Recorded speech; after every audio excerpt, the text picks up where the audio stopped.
Good morning, ladies and gentlemen, and welcome to the Knowledge Network online forum series hosted by the Tourism Linkages Network. My name is Kalila Reynolds, and I'll be guiding you through the proceedings this morning as your moderator and host. Now, today's topic is a very important one. It is financial opportunities for small and medium tourism enterprises, SMTEs, and I'm assuming that that's who you are, you, the viewers, you, the participants. And so before we get started, I'd love to know who you are, where you're joining us from. Let us know in the chat, which agency, which SMTE you're representing, where you're joining us from, so that we can have a better opportunity to address your needs specifically, to interact with you. Today's session is going to be a highly interactive one. We want you to ask questions. We want you to listen keenly to our presenters. But first, let me give you some background about what we are doing today and why you are here. So today's global tourism value chain is rapidly evolving. We all know this, right? Especially after COVID, and it continuously demands a high level of adaptability and resilience from you, the SMTEs. Globally, tourism experiences are made up primarily by enterprises like yourselves. About 80% of tourism enterprises around the globe are small and medium, even though you only get 20% of the returns generated by the industry. So it is for this reason that the Tourism Minister, Edmund Bartlett, charged SMTEs with taking advantage of financial resources available through the government of Jamaica or otherwise, because there are quite a few of these opportunities. And he did so at the recently concluded Business Development Information Session for SMTEs. Some of you, hopefully all of you, participated in that. Over 170 SMTEs attended and viewed virtually. Over 500 viewed virtually. So further engagement with financial entities is needed. We know this, and we need to continue enhancing the resilience of your sector, of you, of people like you. So currently, the Ministry of Tourism and public bodies offer support to SMTEs through three main pillars. Do you know what they are? If you do, let me know in the chat. Say, yeah, you're bright. You've been paying attention and you know where you can go for help. But just in case you don't, let me tell you what these three main pillars are. One, you have international certification through the Jamaica Center for Tourism Innovation. Two, you also have financial support through businesses such as JN Bank and also the Exim Bank. And three, you have marketing through the Jamaica Tourist Board. Additionally, as part of increased efforts to boost the competitiveness of the local tourism sector and product, and to offer support to budding SMTEs, the TEF, that's the Tourism Enhancement Fund, with whom you're very familiar, is embarking on the development of an innovation-based tourism incubator, ITI for short. And that's going to support entrepreneurs in converting your innovative ideas into viable businesses. And there's some objectives to this. One, we want to bring greater awareness to financial resources available to you. And I'm sure you want to know as well, that's why you're here. Two, we want to enhance the resilience of Jamaican SMTEs. And three, we want to bring awareness to the ministry's ITI, the Innovation-Based Tourism Incubator, because you are a critical component of Jamaica's tourism value chain. So there's this big effort to sensitize you on resources available to support your continued growth. Today, you will hear presenters from Exim Bank, from the DBJ, from the Tourism Enhancement Fund, and also from JN Bank, so that you understand all of these opportunities available to you. Let me see if anybody wrote in the chat. Is the chat? No, you guys not writing in the chat. I wanted to see who you are and where you're joining us from. Let me know in the chat, or is this chat only available to me? Is everybody able to write in the chat, or is there a separate chat? There should be a general chat. Let me know to all our SMTEs who you are and where you're joining us from, and I can call you out throughout the duration of this session. Today, we will get started with a gentleman by the name of Mr. Paul Chin. And let me tell you a little bit about him. So Paul Chin is the manager for investor relationships at the DBJ, that's the Development Bank of Jamaica. He has over 35 years experience in the financial services sector, spanning retail and corporate lending, branch operations management, credit card operations, and deposit insurance. Paul has been involved in MSME development and lending for the past 11 years, 8 of which have been with the DBJ. He's a trained teacher and trainer and has lectured on new venture creation and entrepreneurship at UWI and also at the Edna Manley College of the Visual and Performing Arts. He's also guest lectured at the Mona School of Business and Management, and he's a Justice of the Peace for the parish of St. Andrew. People always want to know who can I go to as a JP? I need a JP. Well, Paul Chin is your guy. And let's have this first presentation from Paul, and do take notes because he will be taking questions right after his presentation. Thank you very much, Kalila, for that introduction. Good morning, everyone. Morning to my fellow presenters. Morning to everyone out in cyberspace. So, as Kalila mentioned, I am from the DBJ, and I'll be taking you through some of the products and services which the DBJ has to assist micro, small, and medium, not just tourism enterprises, but MSMEs in general. So we will look at how the DBJ operates and how we break down our products and services. It's not a long presentation, and I will field questions at the end of the presentation. So let me know if you're seeing my screen. Can I get a yay? Yes, we're seeing your screen. All right, great. So let's jump in. What is the primary mission of the DBJ? So the DBJ is around, and we have been around for a number of years. We were called different names. DBJ is actually the result of a merger between several government entities which had responsibility for MSME development. So our primary mission is to provide opportunities to all Jamaicans to improve their quality of life through development financing, public-private partnership, which is an entirely new unit, not new, sorry, an entirely different unit within the DBJ, which handles privatizations on behalf of the government.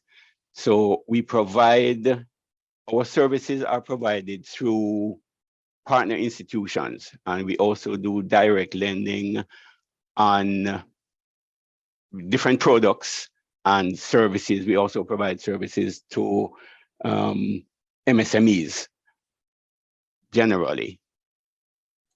So how we operate, DBJ markets its services and products through financial intermediaries such as microfinance institutions and approved financial institutions such as your commercial banks.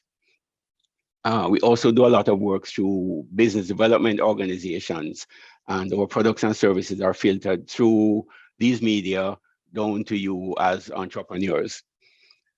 Over the years, we have looked in the market and we have come up with, I would say, 3 main product categories. We have our grants, we have loans, and we have a product that we have been particularly proud of, and that is our credit guarantee. More popularly known as the CEF, Credit Enhancement Fund or Facility, sorry. On the grant side, so let us look at each pillar separately. On the grant side, you would have been familiar with our voucher for technical assistance.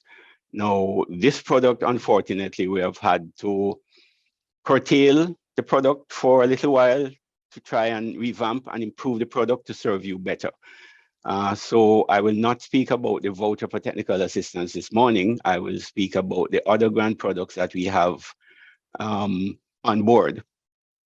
So you would have seen pop up on my screen our energy audit grant.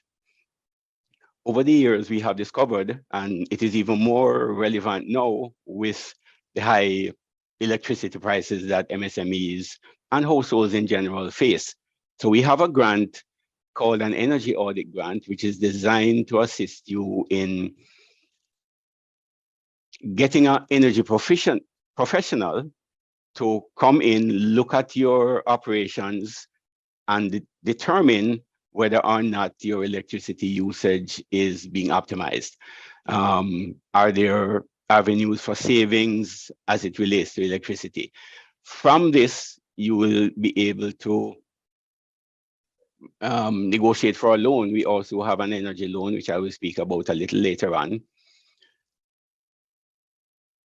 Working closely, again, under the grant theme, we have an innovation grant for new ideas to entrepreneurship, more popularly known as Ignite. So this grant will come on stream in July. Hopefully by the end of July, it's being worked on now, and we're looking to launch Ignite 4.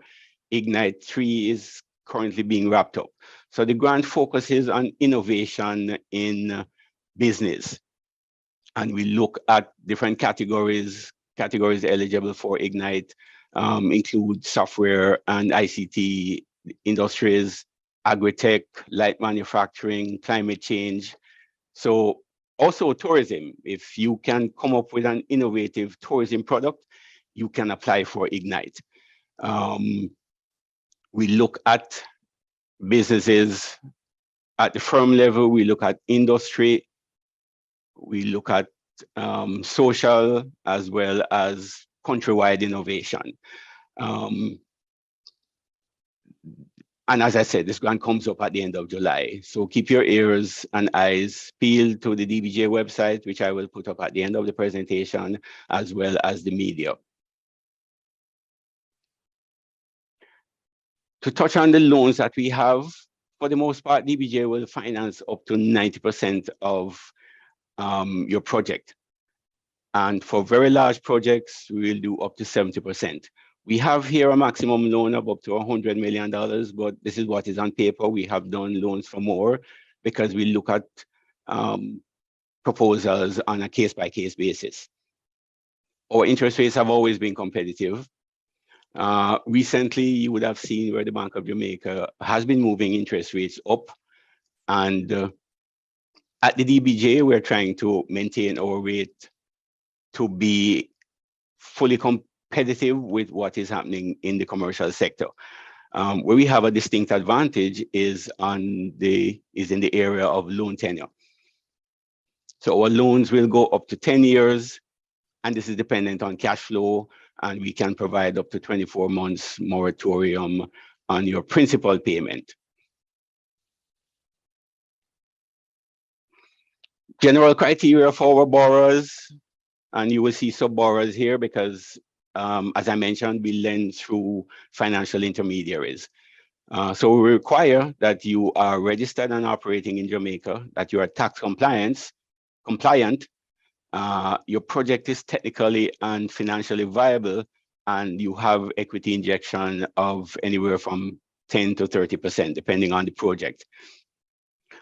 Persons often ask, why do I need to put up money? You need to have a stake in what it is that you're doing. The bank is not going to lend you money if the bank is the only entity that is taking a risk. You must have something to lose in that entire dynamic. What are the general features of our loan? So we do loans right, no, not yet.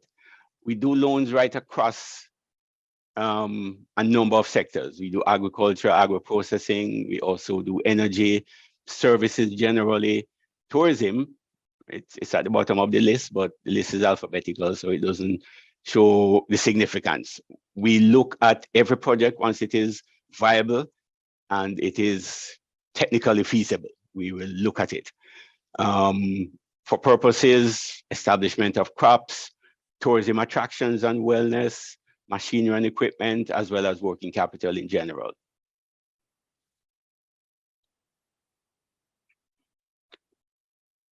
I've highlighted agriculture specifically, although this is a tourism presentation, because agriculture has always been tightly linked to the country's development. When agriculture falls, GDP falls. And we are going to be paying some focus on agriculture this year. And we, as mentioned, we do up to 90%, maximum loans up to 10 million. And our interest rates, I purposely not put the interest rates out there because our rates are now under consideration. But what I can assure you is that our rates will be extremely competitive. And again, we do moratorium up to 24 months.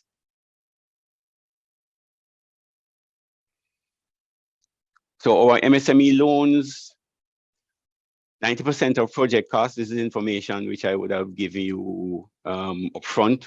Maximum loans of up to $30 million for MSMEs. And we also do larger loans into the hundreds of millions. And for MSME loans, we can go up to 12 months moratorium. So your moratorium periods will be different based on the project, based on cash flows and so on. So I mentioned that this is a product that we are particularly happy about and pleased with how it has developed over the years. It's called a credit enhancement facility, which is a partial credit guarantee, where if you don't have collateral or enough collateral, we know that is always an issue with MSMEs, just being able to find the right collateral that a banking institution needs. The credit enhancement facility is the product for you.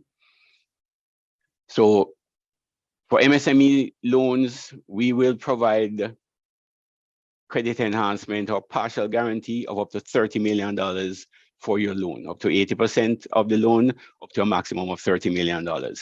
For smaller loans, we never leave out our smaller stakeholders. For smaller loans up to, say, 11.1 million, we will do up to 90%. So that's a $10 million guarantee that you are able to access. And on the next slide, we go even further down the line. We do from startup to businesses up to 24 months, and guarantees can have a maximum of up to 10 years.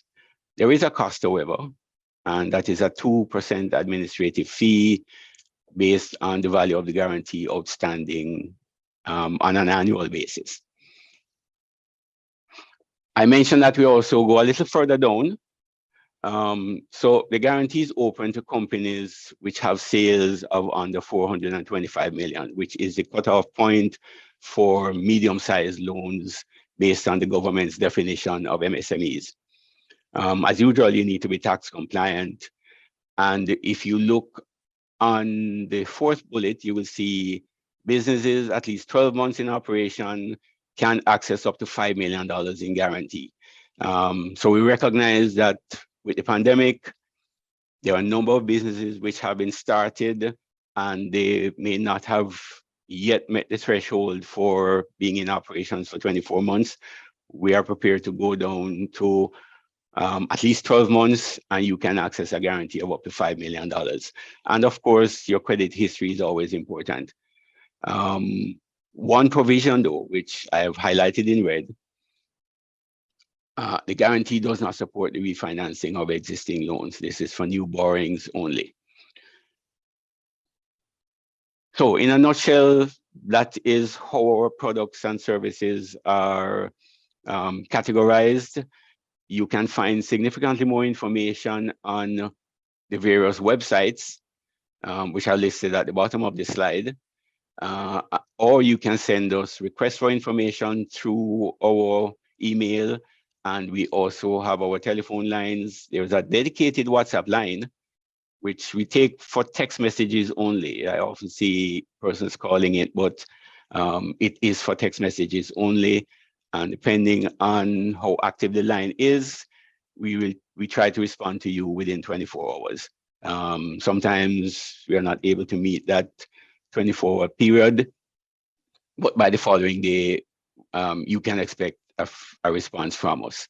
That's the sum total of my presentation, Kalila, and I turn back over to you and to any questions that the audience may have.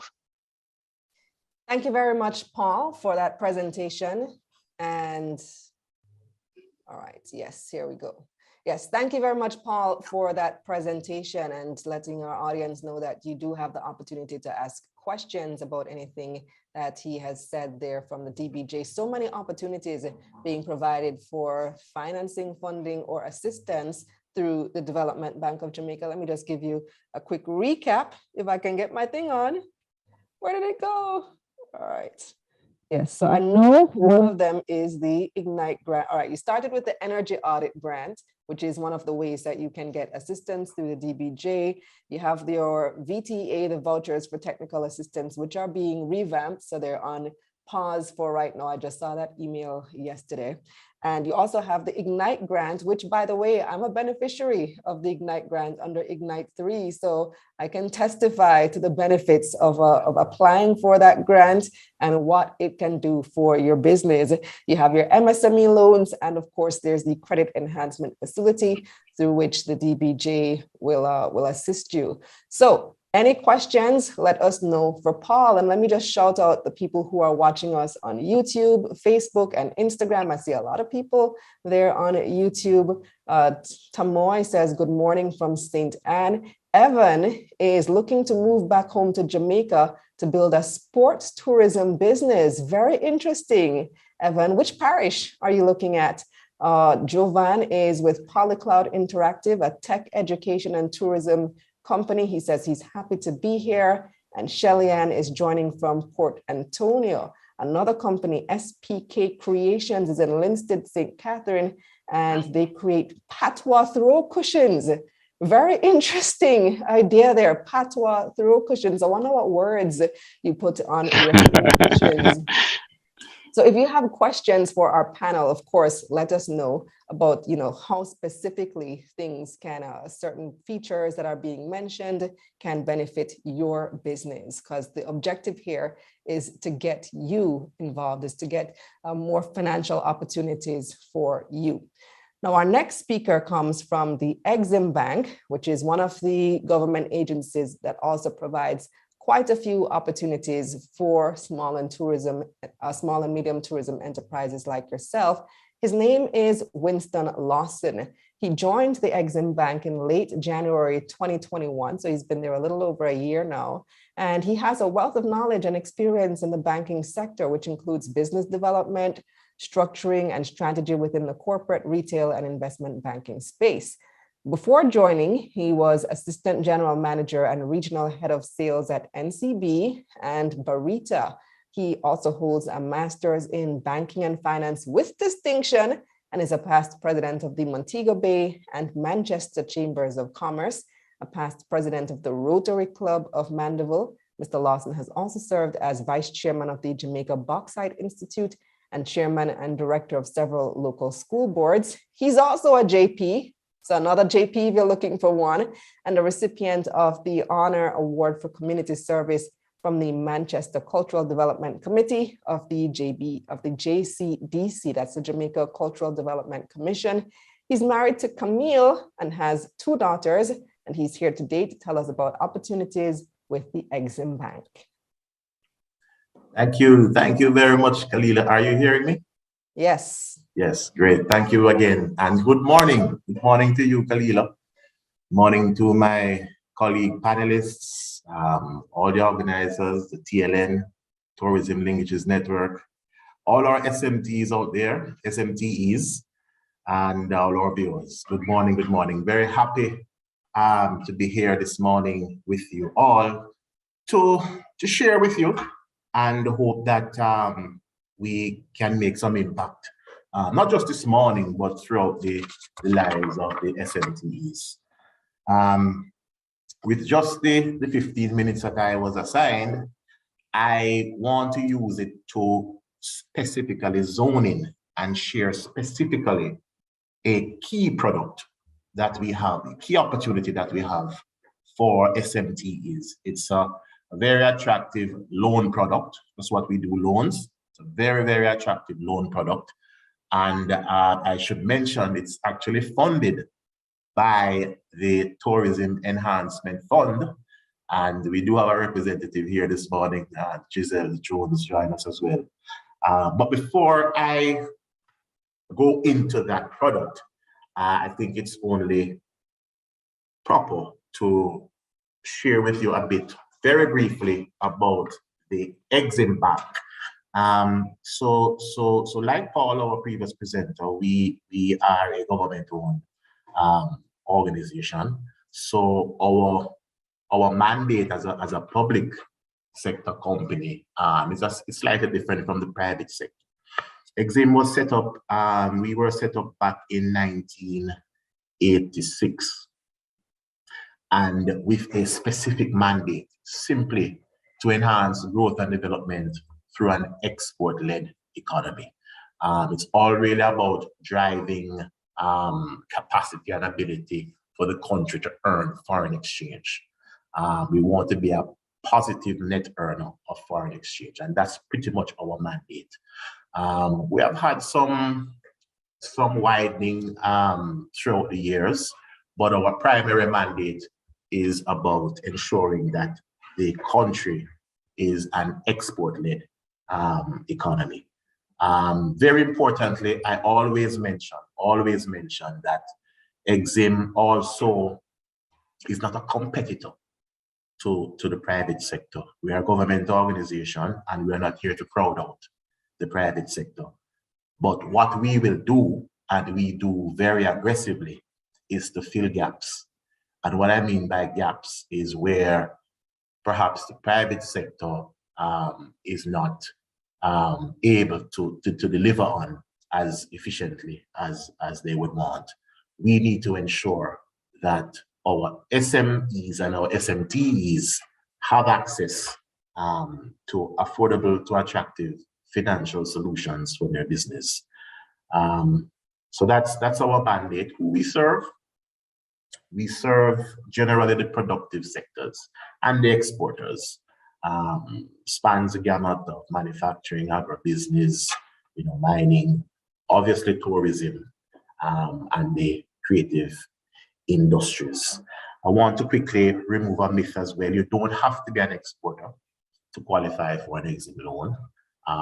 The widening that we did, we moved along the value chain in terms of our targets. So if your company actually supplies goods to companies within the productive sector, then you can also look to the Exim Bank for some financing. We offer a wide range of loans to, again, the productive sector and across the value chain, or what we call as linkage companies. But for this morning, and the purpose this morning is to share specifically with the SMTEs this particular very attractive product, which we call our Exim SMTE loan. What it is, it's pretty much a very low cost funding that's available to the targets within the SMTEs. And those would be our small and middle-sized entities. Now, the focus on the SMTEs with this particular facility is shown or reflective with the fact that with this particular facility, the entity may not be able to have more than 30 rooms. So that shows you that we're trying to deal with the SMTEs, the small and the medium-sized entities. But the target group spans across 5 recognized sectors under the JTB: small accommodations, the Airbnbs, the guest houses, and so on, the attractions, water sports, domestic tours, and so on. Within that target group, we speak to 5 what we call established tourism linkages network that is recognized, whether it's gastronomy, spa and wellness, knowledge, shopping, sports and entertainment networks. I've heard Khalida speak to a gentleman looking to do something similar. Yes, this is something that we can look at under this loan.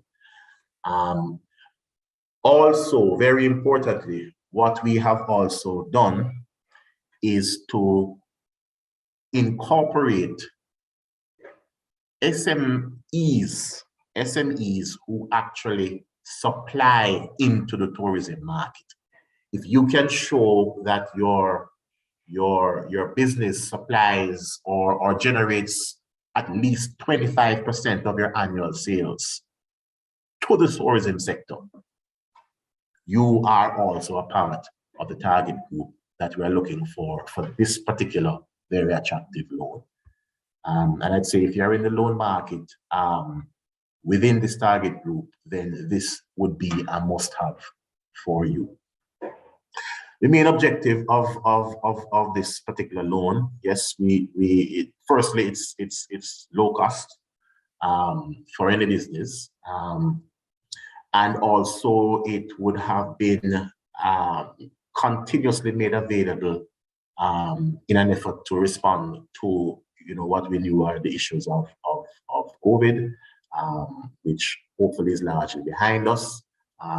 Tourism is leading the recovery for Jamaica, and this product is available for the sector. It's also obviously to support business viability and continuation within the tourism sector, and generally to drive that buoyancy within the economy, which is our specific concern and impact that we need to make. The particular loan, what it actually funds, it's wide. Working capital, which is pretty wide. You may need some inventory acquisition, market access, receivables, financing, covering operational expenses as well. You may need to do some expansion or some upgrades, purchase some equipment. It's very wide, and all will be considered under the SMTE loan. So the loan itself, in terms of numbers, we can structure it in two ways. We can structure it over the short term, or we can structure it over the medium term. So the short term, we're looking at a maximum of 1 year is a maximum. However, the 1 year facility is structured as a revolver. So over the 1 year, we expect that you will revolve every 180 days, right? You can have a maximum draw of 25 million on the facility or a minimum of 5 million. And that's Jamaican dollars. And yes, you are seeing correctly. The interest rate, which I have been so bold and brave to show, it is 4.5% on Jamaican dollars. The beauty of this is that Exim also has the capacity to lend directly. So we can reach you directly at 4.5% on Jamaican dollars. And it's available. I must tell you, it is not an infinite sum of funds, and with the recovery that is happening, if it is that you are in the market, I would encourage you to take advantage of this loan.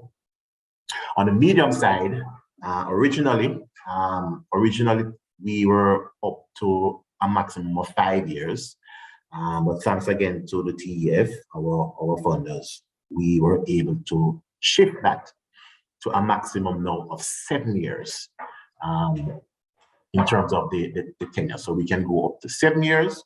We can also jump in and do the moratorium on your principal payments, and that can go up to 12 months. So again, depending on what the project actually is, we will determine how long we believe the moratorium would be necessary for.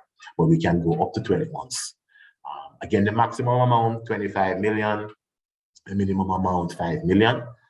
And yes, the interest rate, 4.5%.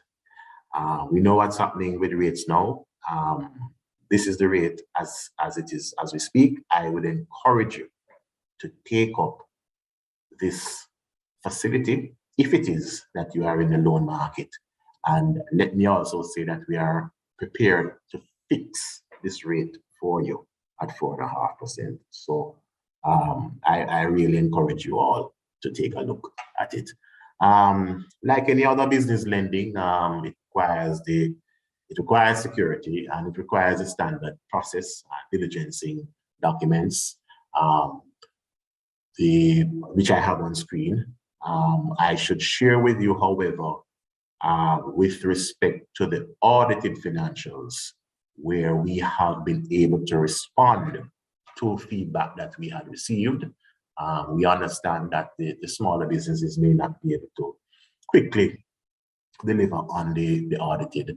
And so what we have been able to do is, once you will be accessing 15 million or less, what we will ask for is the management accounts with your commitment to deliver the audit. So if you're not going more than 15 million, then we could look at your management accounts with this mix of diligence investments.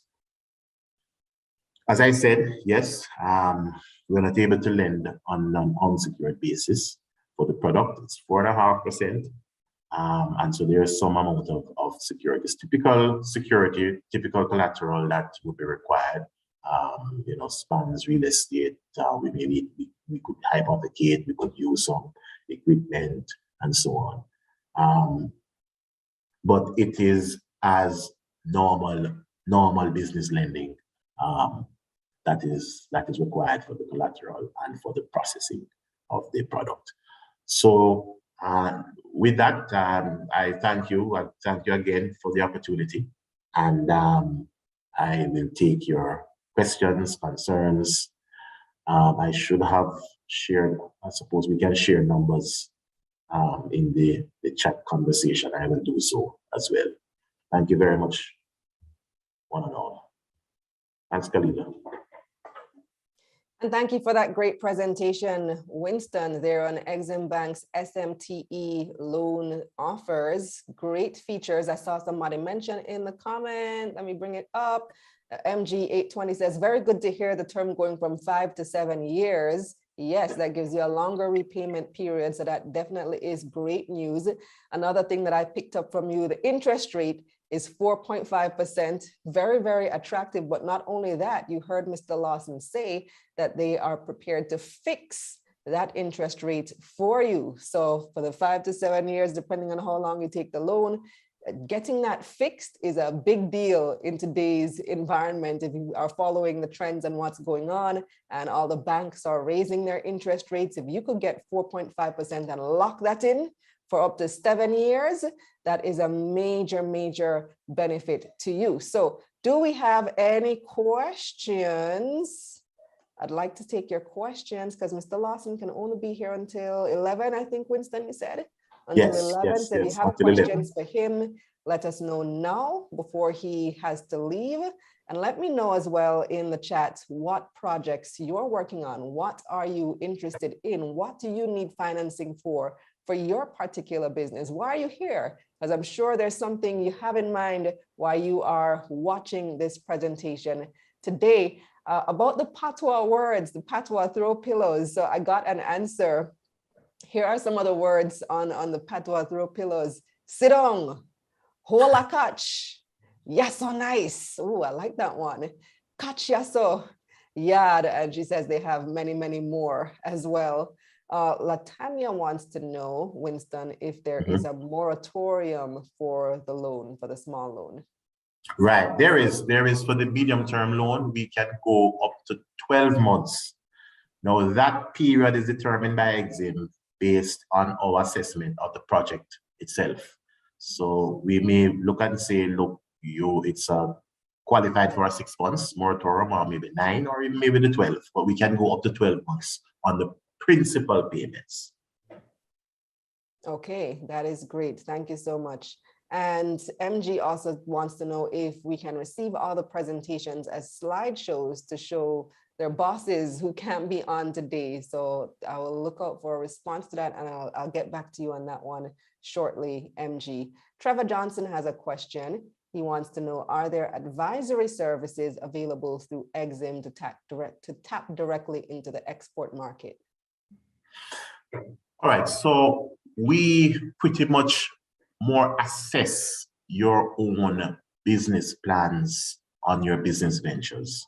We do have a sister company under our ministry, which is the Ministry of Investment, Commerce, and Industry, which is the JBDC, which actually gives that technical support for our SMTEs or our SMEs. So we normally will refer them to our sister company, the JBDC that gives that sort of support for the technical support. We also have a sister company by the name of Jampro, who gives a lot of marketing support for those looking for markets.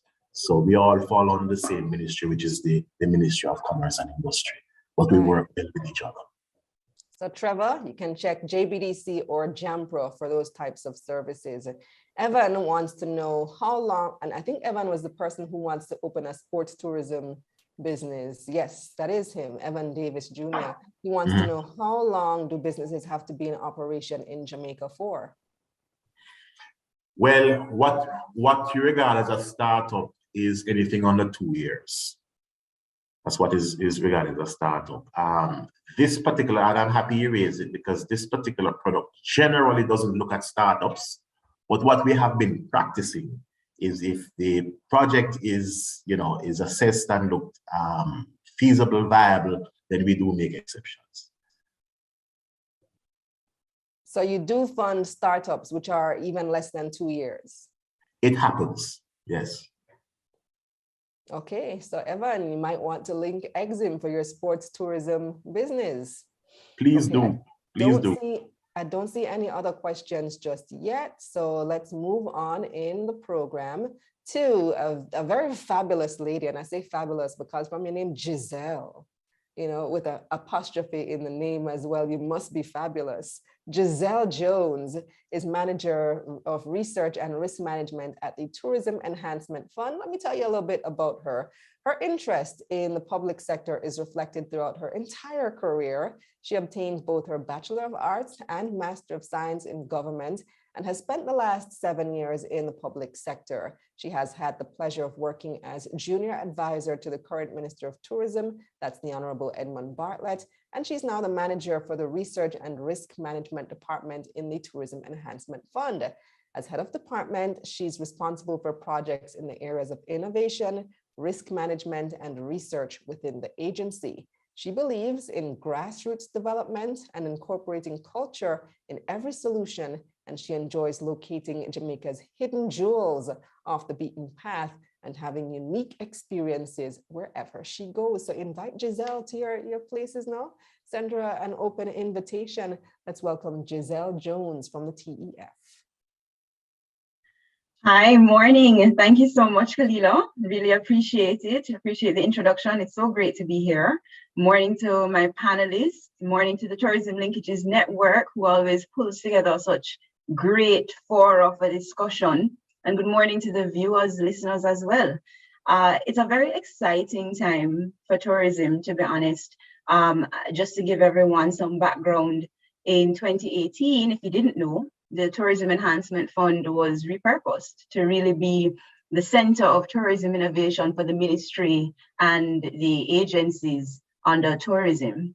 And when we did that, we embarked on a number of real transformational and innovative projects, and including marrying some existing technology from other areas with some of our existing business models. And you probably would have been familiar with projects like Alex, where everyone's online, the farmers are online, the hotels are online. They're seeing everything in terms of what's supplied, in terms of fresh produce, and then the farmers know what's demanded. And you would have seen us also launch the JCTI learning management system, where we're doing certification online. And so for the last couple of years, we've been in a very interesting space. Now, we know we had a pandemic, right? And I think everybody thought that all of tourism paused. And I'm sure my colleagues would agree that despite the fact that we worked very hard, I don't think we've ever worked harder, because we now had a sector to respond to, and we also had to focus on recovery. And that's part of the reason why I'm here today, to talk about how that recovery is going and the tool that is going to be the Tourism Innovation Incubator. So let me get to it. I should also note, it's a pleasure to be able to share this space with our partners in the incubator, and partners for TEF as usual. Everyone here is no stranger. So it's really wonderful to be here. All right, so let's jump into it. Starting with a quote. In a world of change, the learners shall inherit the earth, while the learned shall find themselves beautifully equipped to deal with a world that no longer exists. right? So this is just the very emotional, intelligent way of saying innovate or die. Why the incubator? It's a tool for recovery, as I mentioned. So we've been through a crisis, but one of the things that our minister wanted to make sure was that as we recover, we don't necessarily go back to what we had before. We want to now use this opportunity to revamp and reposition Jamaica, fix some of the things that needed fixing, right? Really enhance the destination. So why an incubator? We believe in ideas, and we don't believe we know everything either. It's almost pointless to stay in a boardroom in Kingston and try to, create the new products and solve the tourism issues, and we're not the ones who are on the ground. And one of the things that we appreciate is that the solution may not even come from the tourism industry. It could come from somewhere else if there's a tourism product. So we're really using that crowdsourcing methodology in this case to make sure that we're getting the ideas from a wide cross-section. And of course, we're executing the Ministry of Tourism's Blue Ocean strategy. So let me spend a few seconds on that. To be juxtaposed with Red Ocean, right? Red Ocean is when you're directly in competition. So if we look at the tourism destinations, for example, people would say that our competitors are like a Dom Rep, Mexico. We all have sun, sea, and sand. Our tourism products tend to be similar, like the hotels that are offered. But there's so much more to Jamaica than just the sun, sea, and sand. So rather than compete on that alone, and then obviously you go down to price, and now it becomes, okay, where's the cheapest that I can get, right? We want to show that value proposition, which is the Blue Ocean, stepping into a new space, showing that authentic, unique vibe that is Jamaica, that you can't get anywhere else. So come to Jamaica for the sun, sea, and sand, plus all the other things that you can't get. All these cultural heritage assets that are largely untapped and that need to be demonstrated to the world to show who Jamaica is. So that's one of the reasons why, or that's some of the reasons why we decided to go with the incubator. And what have we found since we started talking to stakeholders? People are complaining. The product development is too difficult a process. Financing is difficult to obtain, right? People are saying, well, I have a full-time job. How am I supposed to put that aside and get things done? Get this done, right? Innovating, my product development. What if I fail? People say, I have a great idea, but nobody's paying me any mind, right? Nobody's listening. And so the principles then of our tourism incubator is to make sure that we're combating some of what was said earlier. We are promoting failing fast. It's something that is said in innovation all the time. And it is something that we are going to embody in the incubator. What do we mean by failing fast?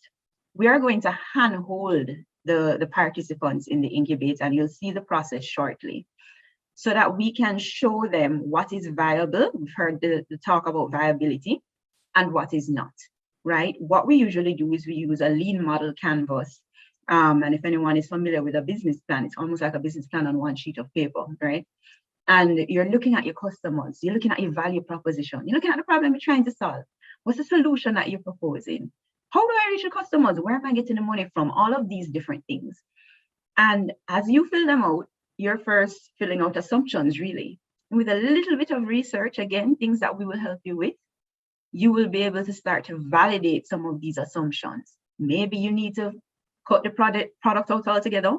Maybe all you need to do is a little tweaking, right, to make sure that it is exactly what it needs to be in order to succeed. So we are making sure, again, fail fast, make sure you're tweaking from early so that you can have, manage those risks so that you can create a successful product from the get-go. We believe that the collective is smartest. Again, we are not going to sit at the Tourism Enhancement Fund at 60 Knoxville Boulevard and believe that we have all the ideas. The ideas must come from you. We believe in building a competitive advantage with a human-centered approach, right? So going back now to the fact that we don't know everything, neither do you. What we can't do is make the assumption that we know everything that the user wants. So we're including the user at every stage of the process, right? Networking and mentorship that adds significant value. The thing with networking, there are people who have done it before and lessons that you can always learn. And so we are going to be facilitating networking. We're going to be facilitating mentorship. And, you know, sometimes you may think that you're talking to someone who's a competitor. Maybe they're looking to expand and they need a partnership in order to do so. So, you know, it's really important to begin to have discussions about the product that you're offering and the direction that you want to go so that you can go fast or go further, right? That's what Nelson Mandela said. And then the blue ocean, or is it Gandhi? One of them. But anyways, the blue ocean strategy, which I'd mentioned before, right? Something that we believe in, really setting the destination apart. So the tourism incubator then, it's a virtual business development center. So in other words, not brick and mortar, right? And we're going to be helping individuals who have ideas, right? So Mr. Evan Davis Jr., right, with his sports tourism product, I am really looking forward to seeing this, right, coming through our incubator. And it's going to be done through partnerships. So we're not trying to reinvent the wheel. You've already heard my colleague panelists speak about the different products that they're offering. And I'm proud to say that DBJ is a partner of ours as well as Exim, right? So we're not reinventing the wheel. We're pulling together these wonderful, effective, existing products to bring to bear on tourism. Not just the financing partners, although this forum is about financing, but also through business development, right? So I'll speak a little bit more about the partnerships, because what we are really envisioning is that we're going to have you know, stable partners and fluid partners, depending on the ideas that we get. So financing, business development, intellectual property, those are going to be our very stable partners.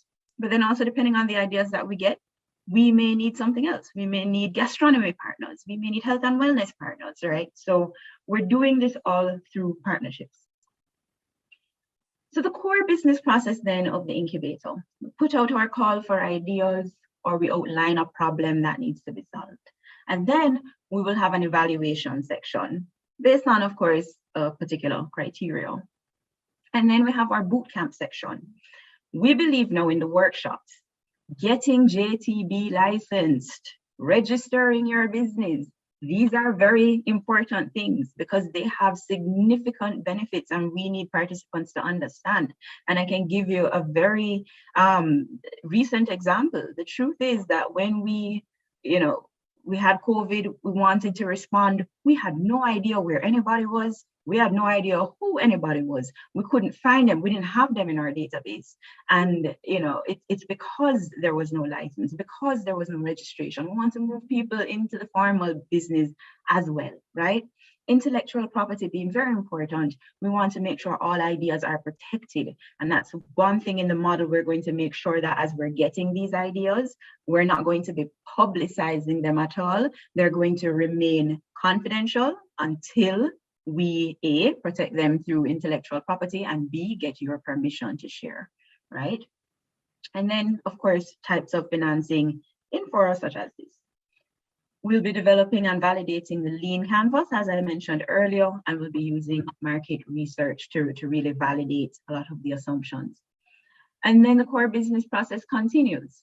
Business plan development, developing and testing a minimum viable product, right? And again, having the test subjects or your potential users always at the table to make sure that we're creating a product that is designed for them, right? Specifically for their use. And then a Shark Tank style event. So at this point now, idea is protected, MVP is protected, and we want to now showcase to the world. And in showcasing, we actually have a purpose, right?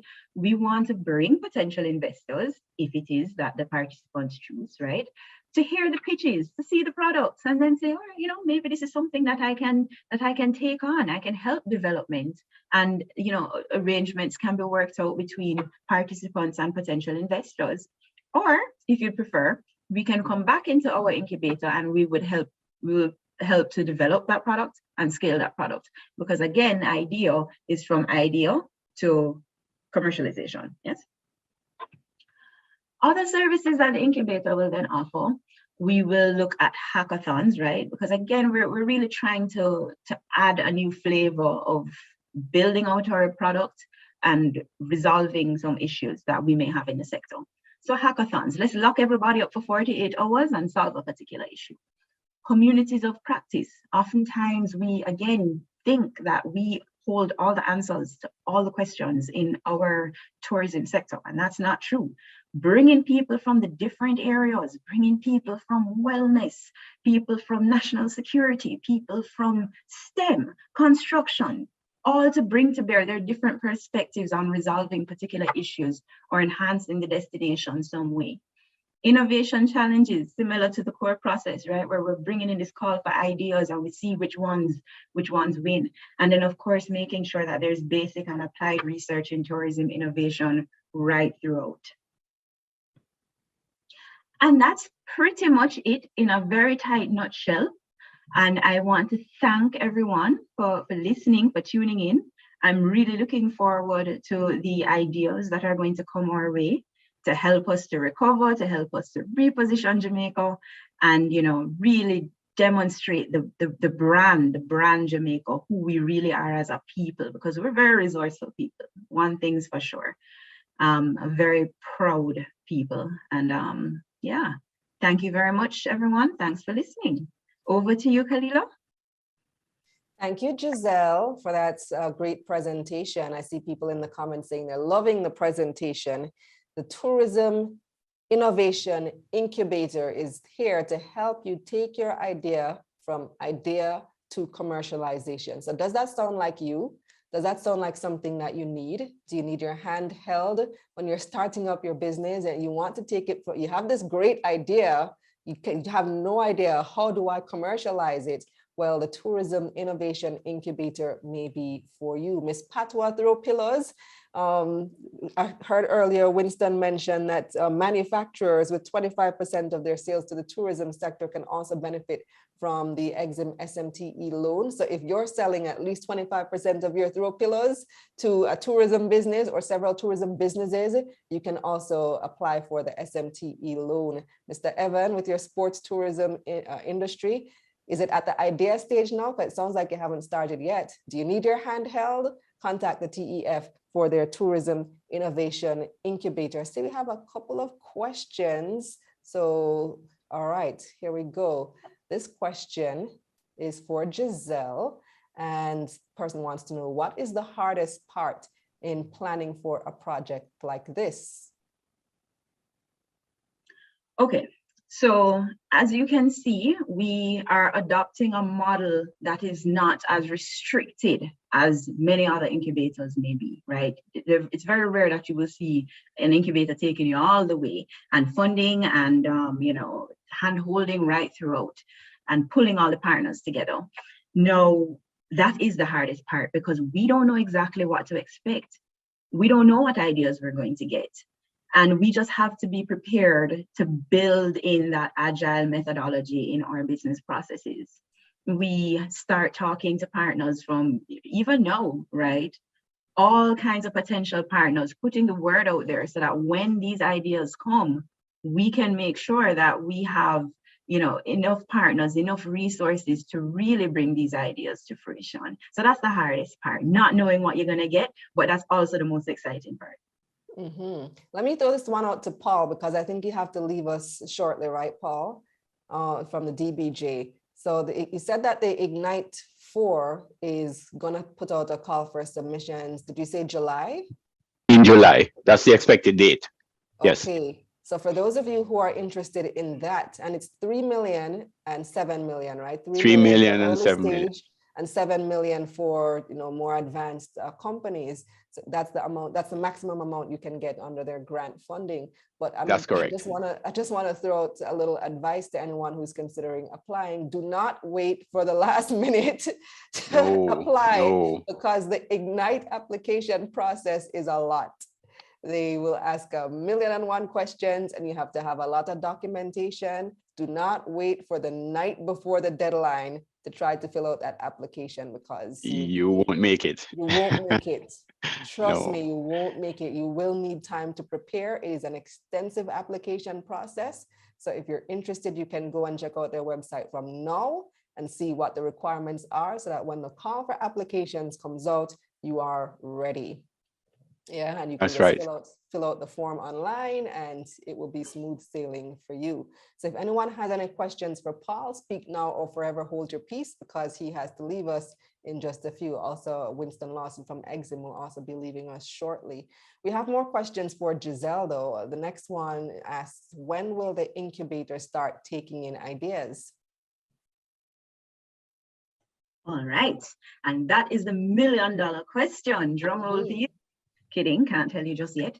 But what I can tell you, continue to follow us, right, on social media, because in the coming weeks, you will hear an announcement from our Honorable Minister about just that very question, right? When are we going to start? Because the beginning is imminent. We are really at the very, very edge of that planning stage. So stay tuned for it. It's coming in a few weeks. In a few weeks. Okay, we will definitely have our ears cocked towards the TV and the radio and the internet to see when it comes. Next question for Giselle comes from Evan. He wants to know, what businesses have you done a Shark Tank for and was it successful? Okay, so we're still in the, like I said, we're at the end of the planning, right? So we are about to begin that launch to start taking in those ideas, right? So we're still in the planning phase, but we're on the very edge of it. So in other words, Evan, if you play your cards right and do your application, perhaps my answer to the next person who answers this question is that we had a tourism sports product, right, by an Evan Davis. That would be the answer to the question in a few months, right? Okay. So I have a question for you as well, Giselle. It's called the Tourism Innovation Incubator. Give us some examples of innovations that you may be looking for, because when you think tourism, it's a lot of the same, isn't it? Sun, sea, and sand. You come to my hotel, you have a nice experience. What type of innovations are you looking for? Great question. All right. So it's probably easier to tell you what we're not looking for. We're definitely not looking for the next best pepper jelly, right? What we're looking for is disruptive innovation or even incremental innovation that has made significant impact. One of the ideas that, or one of the products that my colleague often mentions is like all-inclusive hotels. All-inclusive hotels was like a really big disruption that Jamaicans came up with, and you know, has really made its way across the globe. But another example that my minister always makes too is crab racing. Sorry, it's something that visitors are attracted to in certain destinations, and it's something that, as you know, creates a whole ecosystem of economic benefits. Somebody likes crab racing, right? All of a sudden, the peanut man is there. All of a sudden, the transportation is getting the business to take people there, and so on. So anything that is going to put Jamaica on the map, anything that is going to really distinguish us from our competitors, preferably something that makes, you know, highlights our authentic nature or culture, or, you know, or heritage, things like that, or maybe resolving a tourism issue. You know, I mean, I don't, let us say, for instance, there was an issue of fish stock decreasing or something. I think we have that because we have very good sustainable programs, but let's just say, you know, what can we do? Oh, here's a good one, sargassum. Sargassum is something that it keeps coming back, right? How can we solve the issue of sargassum? Is it that we're going to use sargassum now as some type of fertilizer, as I've seen in other countries, where we're now taking a problem and turning it into a product? And then who knows, back into agriculture, as one of my colleagues mentioned, because agriculture is a big supplier of tourism, right? Something like that. Those are the kinds of disruptive ideas that we're looking for. Ah, very, very interesting. So it's not limited to just hotel operators. There are several different sectors that can benefit under the Tourism Incubator Program. Absolutely. Great. And that's very, very important information for our viewers and participants to know. So let's move right along in the program, because this program actually is a public-private partnership. We've heard from Exim, we've heard from DBJ, we've heard from TEF, but there's also the private sector is also involved in this program. So Brenton McCarthy is an underwriter at JN Bank Small Business Loans. And let me tell you a little bit about Brenton. He is responsible for underwriting all the TEF loans offered by the bank. So if you go there, he's the perfect person to talk to. He's your point person. And he's been working with TEF projects in the JN Group for 15 years. So absolutely the perfect person. If you need to know who do I link at JN Bank, Brenton McCarthy is your guy. And he says he's enthused about tourism projects and their financing, especially those undertaken by small operators within the tourism sector. And Brenton is going to tell us now about the offerings through the JN Bank. Thank you very much, Camila, and thank you for having me. Welcome. And I must say thanks, and I'm appreciative of being able to participate in this Tourism Linkages Forum.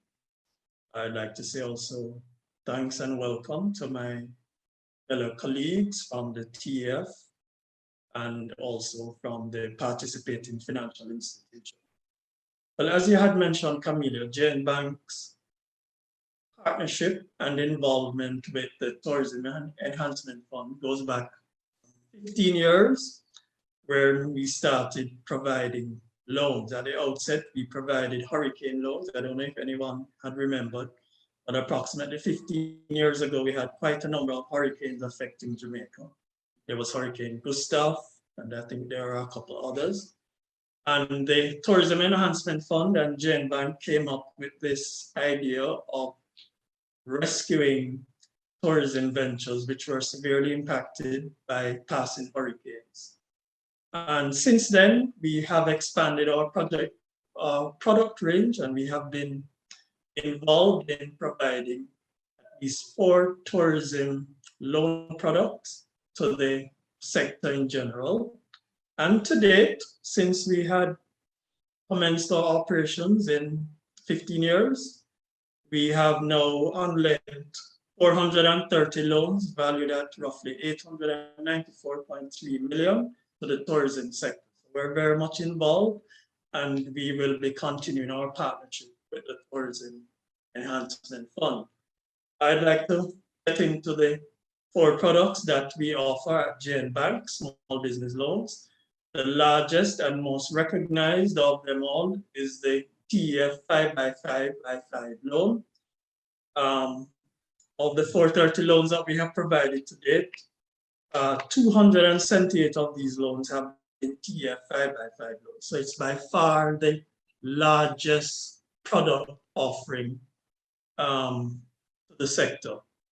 And the TEF 5x5 loan targets entrepreneurs in the tourism sector to include small hotels, attraction, villas, apartments, and guest houses, including restaurants, and also individuals or entities in the tourism value chain where they provide their annual revenues from these participants would be at least 30% generated from the tourism sector. So if you're a farmer providing yams or selling melons to hotels, and at least 30% of your revenues comes from the tourism sector, you qualify. If you are involved in the printing industry and you provide a lot of printing material to the tourism industry, and at least 30% of your revenues are forthcoming from that sector, you qualify. Okay, the 5x5x5 loan product is available to new and repeat clients or entrepreneurs seeking to expand their business. If you're about to start a new business, we will provide you with the financing. We'll simply need your business plan and the relevant certification which may apply. Now, there are some requirements for accessing the loan. The business must have obtained all the necessary permits and licenses from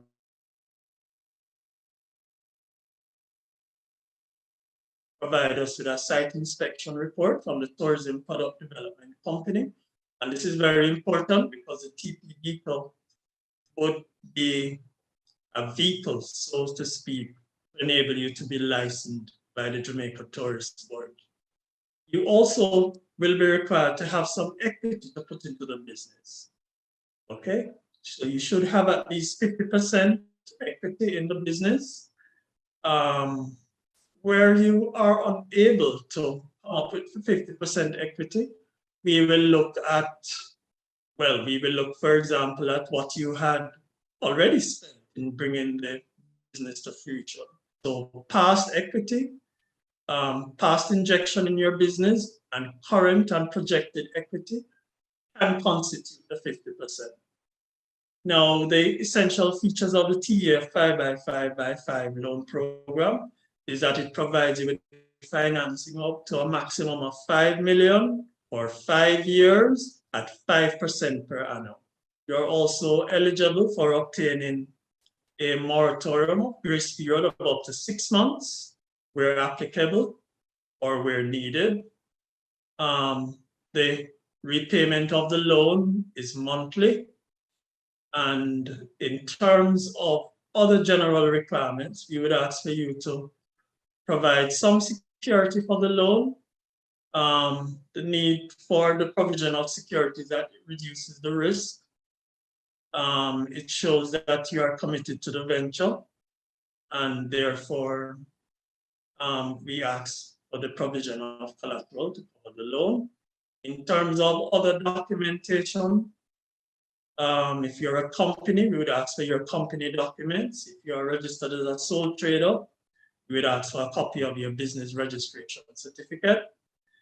You should have a tax compliance certificate in the event you're accessing 2 million and above. We will accept references from the Jamaica Hotel and Tourism Association, or the TEF, or the Jamaica Tourist Board. We'll ask for copies of your business documentation, including pro forma invoices, your last 3 months bank statements. We'll also ask for you to complete an application form and provide 2 written recommendations. All right, that essentially is a feature of the TEF 5x5x5 loan program. The other loan product that we offer is the TEF energy efficiency loan, whereby if you are an established hotel or villa or an attraction, you are eligible for accessing up to $2 million at 0%. Yes, you heard correct, 0% per annum for 4 years to install or upgrade your energy infrastructure for the business. So if it involves putting in cost-saving electrical equipment, the TEF energy efficiency loan will enable you to access up to $2 million to upgrade your business. We will finance up to 90% of the cost of the project, so up to a limit of 2 million. 4 years to repay, as I stated, and you get 3 months grace period on the principal. There is no interest associated with the loan, so you will be repaying strictly the principal over the life of the loan. Loan requirements are pretty much the same. You would need TEF a recommendation from one of the tourism linkages group, either the TEF, the JTB, or the Jamaica Hotel and Tourist Association. We would also ask for you to provide us with an energy audit report. The energy audit report is very important as it will show the strategic cost savings to result from the measures that you are implementing and for which you're seeking financing. In terms of the business, your regular documentation for the business would apply. So if you're a company, you would ask for your company documents. If you're registered as a sole trader, you'd provide us with your sole trader registration, your business bank statements, a tax compliance certificate where you are accessing above, well, for the $2 million loan, the 2 million is a ceiling. So in the event you're accessing 2 million, you would ask for your tax compliance certificate. a business plan, and of course, the energy audit report. We also have a special loan product for individuals involved in the tourism sector for Treasure Beach area. So this is a community development loan product specifically for tourism ventures that are situated within the Treasure Beach area and its environs. And this loan facility enables you to access $2 million for 5 years at 3% per annum to finance any kind of tourism-related venture in the Treasure Beach area, right? Therefore, you should, if in the event you're about to start a new tourism venture within that specific area, the TEF Community Development Fund for Treasure Beach loan product can apply to you, all right? The final loan product that we have ongoing at this time is the TEF contract carriage default clearance. And we know that throughout the COVID era, quite a number of tourism transportation operators were severely impacted to the point where their vehicles were parked for a considerable period of time, no tourists coming, so there is nobody to transport to hotels or to attractions. And a lot of them, therefore, fell into arrears with their motor vehicle loans that they had at banks and other financing institutions. The Ministry of Tourism and the Tourism Enhancement Fund came up with this novel product whereby in the event you're a tourism contract carriage operator associated with JUTA, JCOL, or Maxi Tours, you're eligible for accessing a loan of up to $1 million at 0% per annum. Yes, that is correct, 0% for 3 years, specifically for paying out your arrears at another financial institution. Please note that the facility is for paying the arrears on the loan only. So we're not taking over the loan at the bank. We're simply paying up the arrears up to the point where your arrears may total up to $1 million. In terms of the loan requirement for accessing this program, well, as stated, you should be a member of either JUTA, JCOL, or Maxi Tours. We will ask for a reference letter from JUTA, JCOL, or Maxi Tours. We'll also ask for a statement from your financial institution in terms of the arrears to date, what the current monthly payment is, and what the balance is on the loan. Your TEF contract carriage license will also be asked of you. Your TRN, your NIS, your last 3 months bank statements, and a cash flow projection from your accountant as to where you're projecting your business will be in another year or 2. So you can provide us with a cash flow projection for 1 or 2 years, in addition to the requirements mentioned hitherto, and we will pay out the arrears on your loan up to $1 million, any financial institution or a loan agency. So that basically constitutes the 4 loan programs that Gen Bank, Gen Small Business Loans, currently is undertaking in partnership with the Tourism Enhancement Fund. We still have quite an amount of financing available. So in the event you're interested, you can follow up with me for additional information about our range of products. Thanks so very much again for having me. And if there are any questions, feel free to reach me. I can be contacted at 564-3813 or at email brenton@jngroup.com. Brenton, BRENTONM @jngroup.com. Thanks very much again. Thank you for that great presentation on the products offered there by JN Bank, Brenton, through the Tourism Enhancement Fund and through the various facilities there. Let me just give you a recap.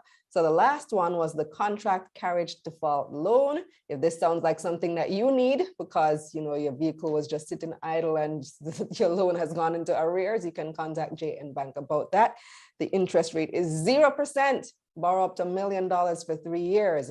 The second one that he mentioned was the energy efficiency loan. You can borrow up to $2 million, 90% financing offered at 0% interest rate. So there really is no reason for your business not to be energy efficient in 2022 when you have this facility available to you at 0% interest rate.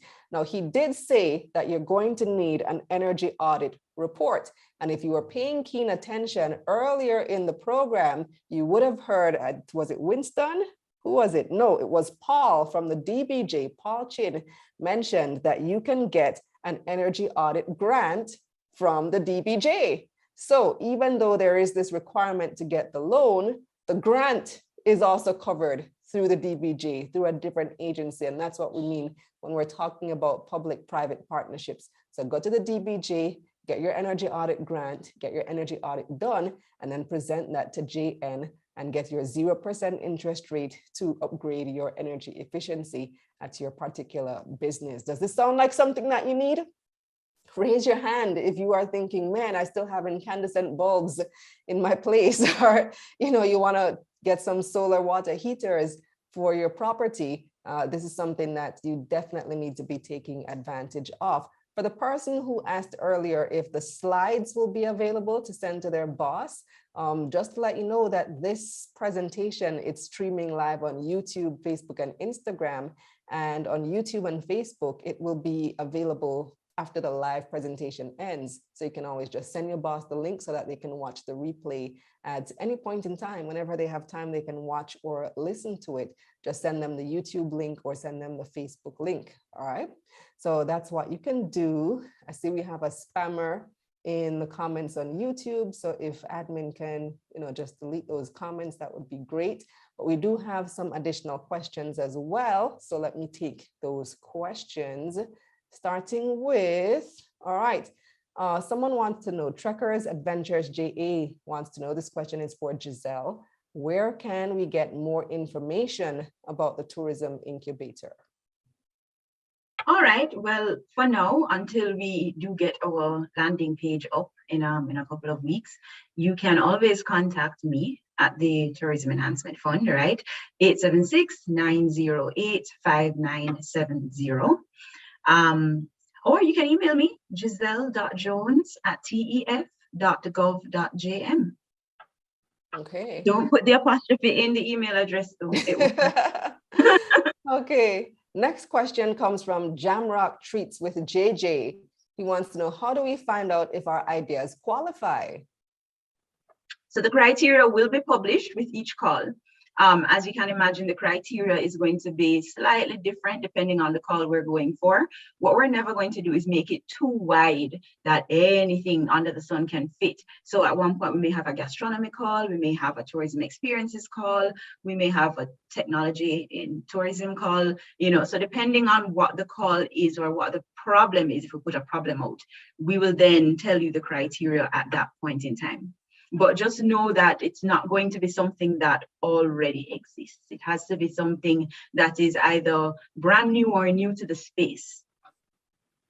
Okay, all right. So you can find out when the call comes out, see if you meet the criteria, and you can expect that call to be made in the coming week. So stay tuned, watch this space, and listen out for the call. The next, well, it's a comment really, not really a question, but perhaps you may want to respond, from Mbuta Mwalimo, hope I pronounced it right. And this person says, culture tourism needs to involve cultural practitioners who understand where and how culture impacts the economy. And they're also promoting their AmbiFest in Portland coming up at the end of July. So cultural tourism, is that part of what you're looking at as well? Absolutely. I mean, I mentioned it earlier too. Culture and heritage is something that is largely untapped. It is so rich, yet a lot of people don't know about it.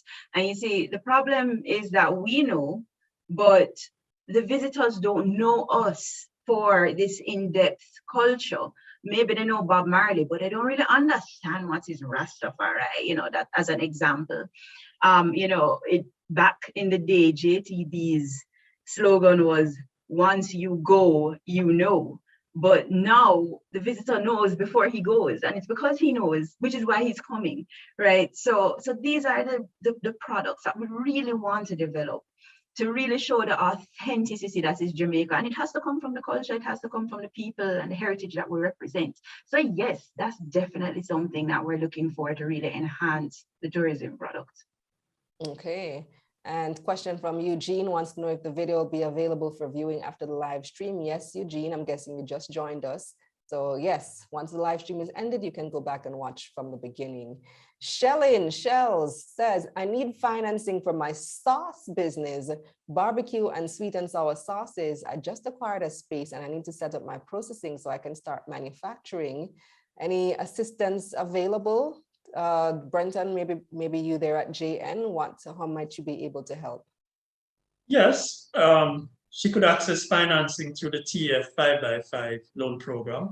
What is very critical for startup businesses is that they must be able to demonstrate that adequate marketing arrangements are in place. So in her case, for example, if she could get market letters or market letters of intent from gift shops or hotels that they're interested in purchasing her loan product, in terms of maybe even stating, for example, a sales volume per week or per month, as the case may be, we will look at the business idea and provide financing if found to be feasible. Okay, so Shellen, you can get in contact with Brenton there at JN and see how you can work something out. And also bear in mind that there are other opportunities through Exim Bank and through the DBJ as well. And if you joined us late and didn't catch them, you can always watch the replay and get the contact information as well. Diana Duncan says TEF should capitalize on Jamaican YouTubers who are bringing persons to our shores. Any collaborations in the YouTube world? Giselle? Well, that's a very good question. Not to my knowledge, but then again, you know, I'm only one department. There are many things that could be happening, right? But absolutely. And you know, user-generated content is really what's in. You know, I don't even know if you need a TEF collaboration in order to do it and get traction. I'm sure there are many influencers who even have more followers than the TEF social media as well. So you don't even need to wait on that. All right, thank you, Giselle. So if we have any more questions, I don't see any more just yet, but now is the opportunity for you to ask your questions about, oh, I have a question, but the question is for the audience, the pop quiz. So you heard Brenton mention earlier the 5x5x5 loan that they offer there at JN. Who remembers what 5x5x5 stands for? Pop quiz. What does 5x5x5 stand for? Let me know in the comments. Let me see. Who knows? Who knows? Doing the Jeopardy theme music.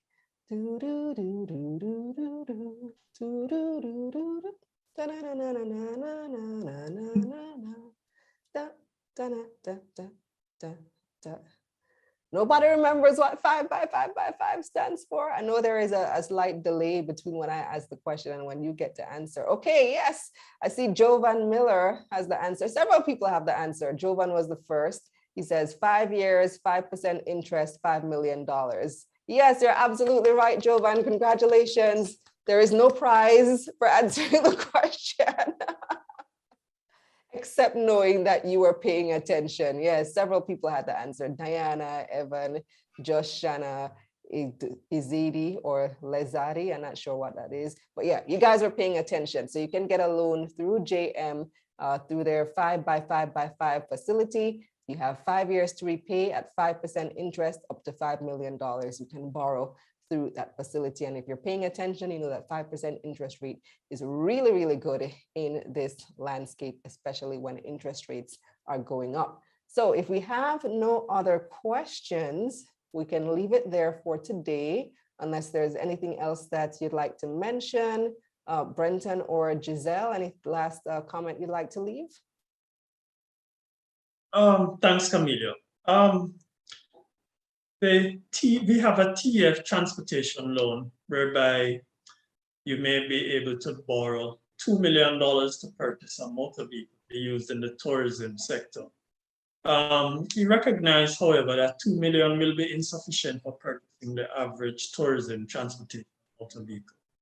And therefore, at JN Bank, you can access what is called a TEF combo loan, where you get the $2 million financed through the Tourism Enhancement Fund at 5%, and JN will augment the financing through our internal fund sourcing up to 8 million. So in the event you need to purchase a motor vehicle costing up to 10 million, there is a TEF combo loan product whereby you'll get 2 million through the TEF, the first 2 million, and any additional amount thereafter up to 8 million, Jen can provide the financing in conjunction with the TEF. Same loan terms, same loan requirements, nothing changes, and we can extend the loan up to 5 years.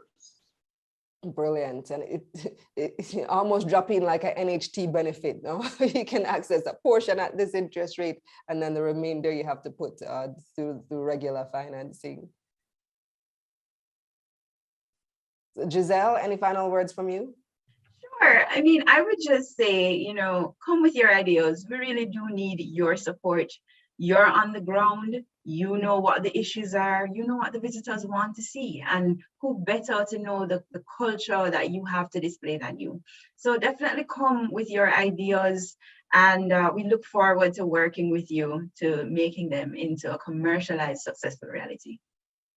Awesome. Thank you so much. So let me wrap it up right here. I want to say thank you to everyone who has participated in this forum. Thank you, of course, a special thank you to all our presenters, Mr. Paul Chin from the DBJ, Winston Lawson from Exim Bank, Giselle Jones from the Tourism Enhancement Fund, and Brenton McCarthy there at JN Small Business Loans. Thank you as well to the TEF, to the Tourism Linkages Network for organizing this event, to Minister Edmund Bartlett, Minister of Tourism, one of the hardest working ministers. He's always up to something, I've got to say that.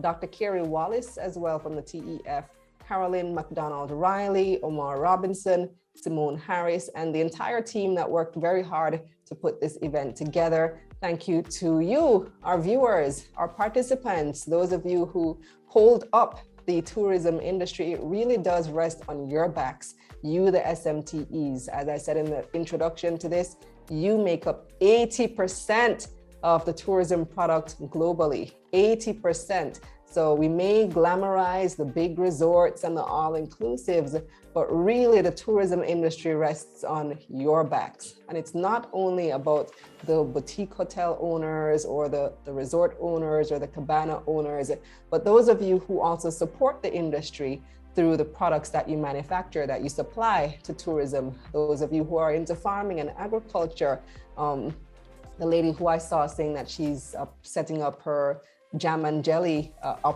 manufacturing operation, the lady who does the patois pillows. I'd love to see those in the hotels, you know. Those of you who supply the entire industry, you are just as important. And yes, you do qualify for the opportunities that have been presented here this morning. So thank you once again for joining us. My name is Kalila Reynolds. It was my pleasure being your host, and we'll see you again soon. Look out for the opportunities coming from the TEF. Their tourism, what's it called again? The Innovation Fund is coming very, very soon.